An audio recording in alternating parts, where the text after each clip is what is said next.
Hi friends, good morning. This is Shrikant. Today I will explain about ISO point ceiling DAX function in Power BI Desktop. See this here. This is ISO point ceiling DAX function syntax.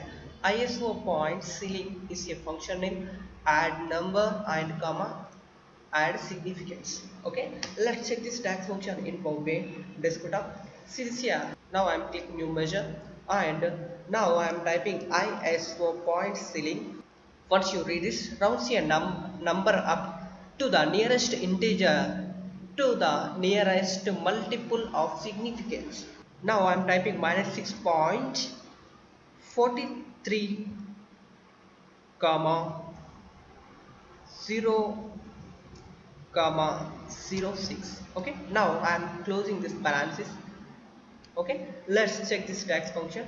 See this here, it's automatically showing minus 6.42. Okay, this is ISO point ceiling DAX function in Power BI Desktop.